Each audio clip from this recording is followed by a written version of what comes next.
A colonial mansion, a hereditary estate, I would say a haunted house, and reach the height of romantic felicity, but that would be asking too much of fate. Still, I will proudly declare that there is something queer about it. Else, why should it be let so cheaply? And why have stood so long untenanted? John laughs at me, of course, but one expects that in marriage. John is practical in the extreme. He has no patience with faith, an intense horror of superstition, and he scoffs openly at any talk of things not to be felt and seen and put down in figures. John is a physician, and perhaps, I would not say it to a living soul, of course, but this is dead paper and a great relief to my mind. Perhaps that is one reason I do not get well faster. You see, he does not believe I am sick. And what can one do? If a physician of high standing and one's own husband assures friends and relatives that there is really nothing the matter with one but temporary nervous depression, a slight hysterical tendency, what is one to do? My brother is also a physician and also of high standing, and he says the same thing. So I take phosphates or phosphites, whichever it is, and tonics and journeys and air and exercise, and am absolutely forbidden to work until I am well again. John, I can't stand this ghastly wallpaper any longer. Jane, I was considering repapering, but I really think you're letting it get the best of you.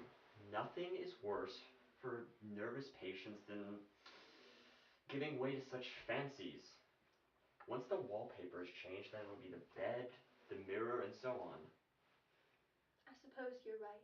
Besides, this place is really doing you good. John, I'm not sure. My blessed little goose. Just lie down. Thinking so much has tired you out. But You see? Get some rest.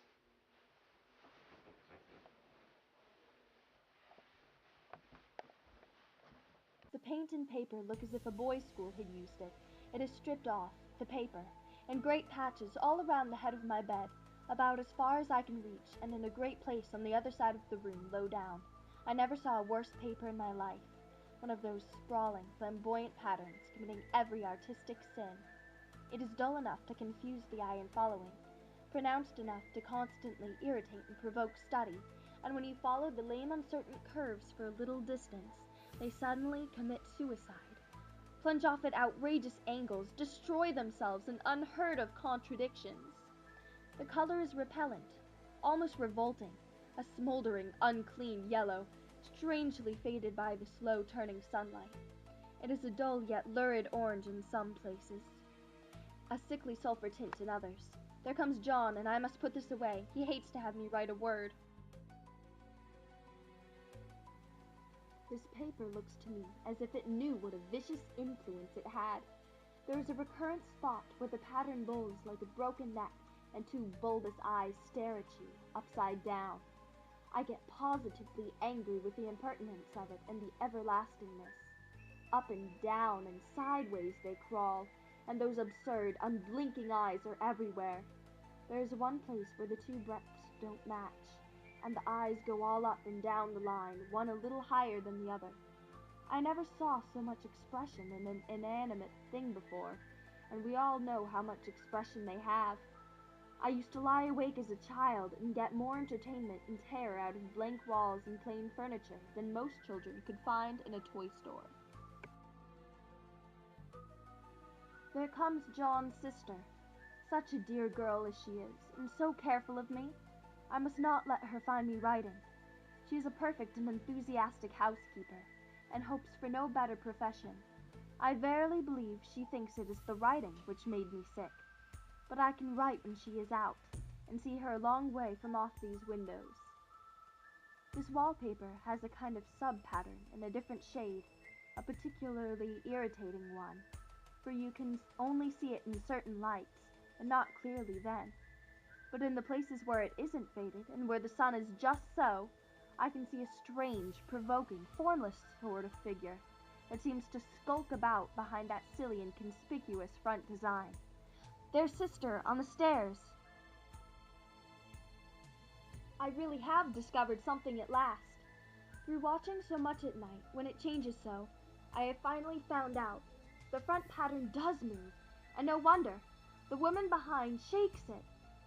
Sometimes I think there are a great many women behind, and sometimes only one, and she crawls around fast, and her crawling shakes it all over. Then in the very bright spots she keeps still, and in the very shady spots she just takes hold of the bars and shakes them hard. And she is all the time trying to climb through, but nobody could climb through that pattern. It strangles so. I think that is why it has so many heads. They get through, and then the pattern strangles them off and turns them upside down and makes their eyes white. If those heads were covered or taken off, it would not be half so bad.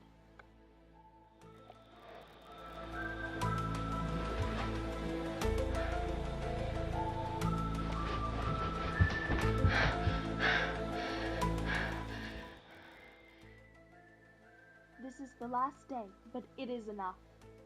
Jenny wanted to sleep with me, the sly thing, but I told her I should undoubtedly rest better for a night all alone. That was clever, for really, I wasn't alone a bit.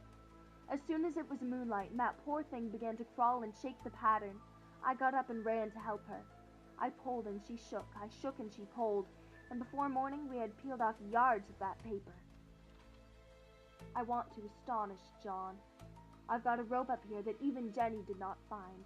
If that woman does get out and tries to get away, I can tie her.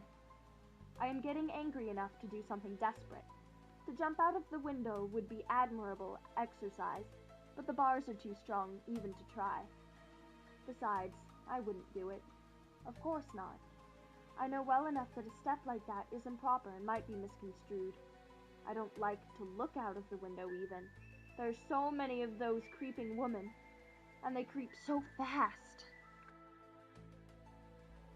I have watched John when he did not know I was looking, and come into the room suddenly on the most innocent excuses, and I've caught him several times, looking at the paper.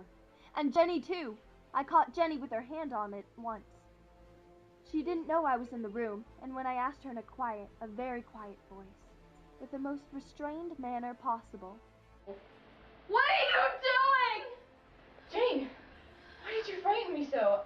I was just looking at this wallpaper." "Why?" "Stains everything it touches. There are yellow smooches all over yours and John's clothes." Did that not sound innocent? But I know she was studying that pattern, and I am determined that nobody shall find it out but myself.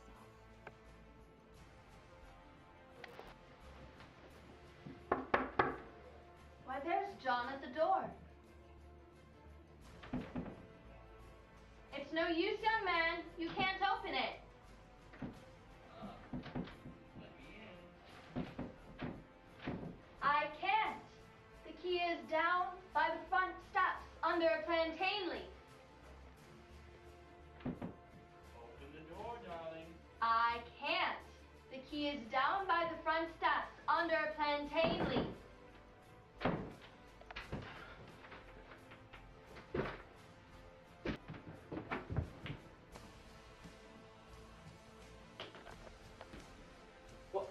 What is the matter? What are you doing? I've got out at last, in spite of you and Jane. And I've taken off most of the paper, so you can't put me back.